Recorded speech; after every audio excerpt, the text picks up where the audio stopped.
This is gonna be a quick one, y'all. Welcome to the mental health vlog.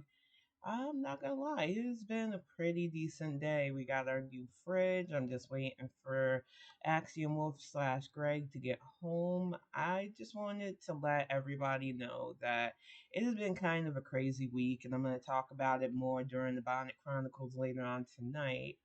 But it is all right for you to take time to yourself. I have seen way too many people I like and respect beat themselves up for having a day where they just cannot. And I keep telling you, and I've had to tell myself, so I know that where it's coming from.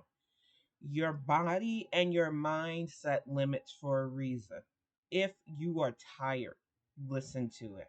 Whether it's mental fatigue or physical body pain, we all have boundaries that we have to set with ourselves, or we will push ourselves into early graves. And I say this especially to women my age and older, listen to them cues. You being tired isn't an all of a sudden thing, especially if you spent most of your life working and caring for people. You have the right to say, I need a day to myself. I need a day where I don't have to think. I need a day where I can just lay down and not have to be responsible for everything. I think one of the things we humans get in our head and our mindset is, I could be. Everybody has those days where you feel like you could be doing more. But when you mentally and physically cannot, what's the point? You are just going to make a bad situation worse. And recharging yourself so that when you really want to put your effort into something, you can without fatigue, without the mental blocks that happen, especially with mania. And I talked about mania a couple of days ago because I had a manic episode that really started to worry me, you know. And the problem with mania for me is the manic ups, they can be great sometimes.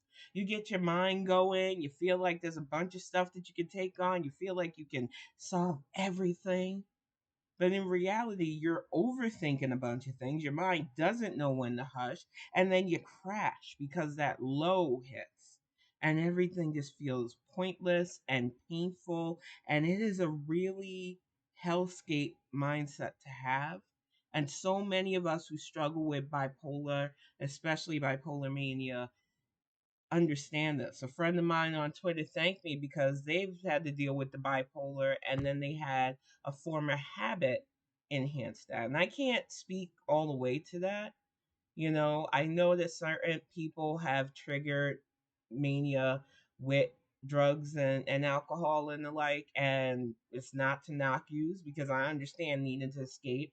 It's just that since non lucidity has always been with me, it wasn't always needed for me to hear, see, and deal with things. So being drunk really wasn't interested to me because the world's already kind of twisted for my mind as it is.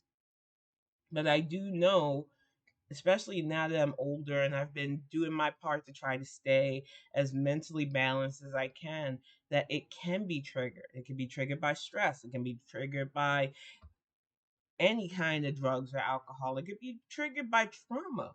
And I need people to understand that trauma might not feel as damaging to you as getting a physical injury. But having PTSD, there's a reason why it shuts people down. There's the reason why anxiety attacks happen. It's the reason why panic attacks happen.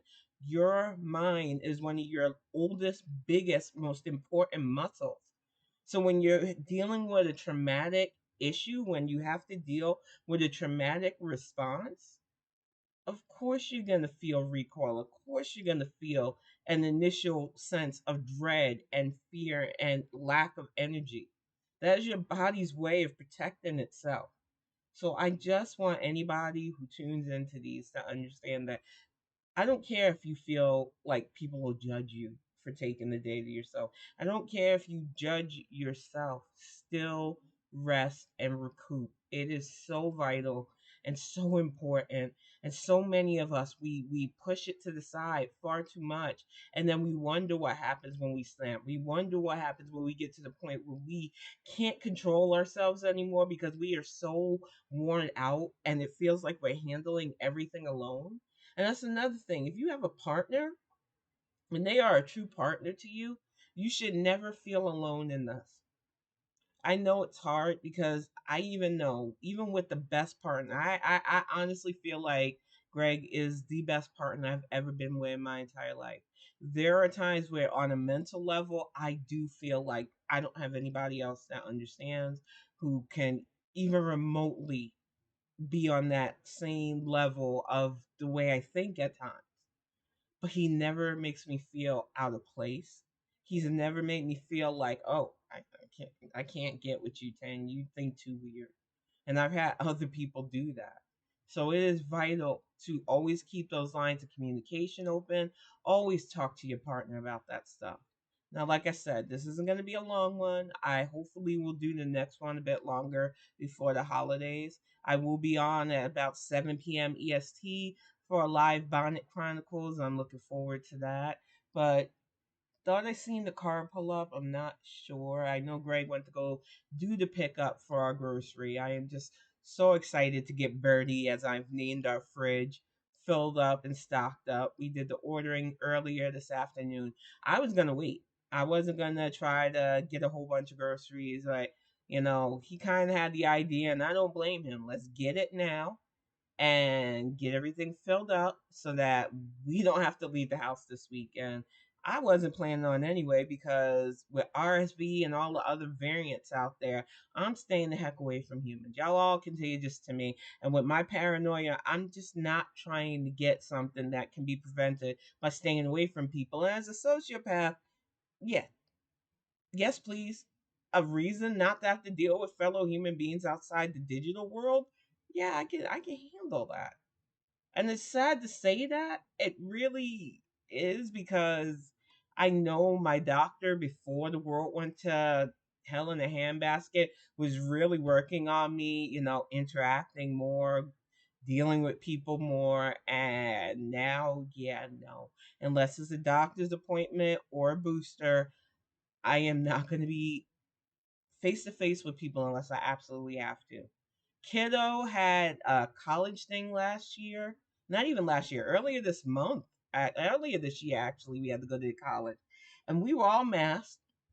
School had a whole bunch of protocols. But this lady coughed near me, and the panic attack I had, I can't. I'm not mentally ready for dealing with humans I don't know. And even the humans I do know right now, if they don't live with me, I don't want to deal with them. And I think I am far from the only human that's feeling that way. A lot of us have been in protect mode, and you need to respect that. And if you're going to end a friendship because your friend, oh, they've become a shut in, and I just don't understand it. Hopefully, your friend can make friends that put their health first.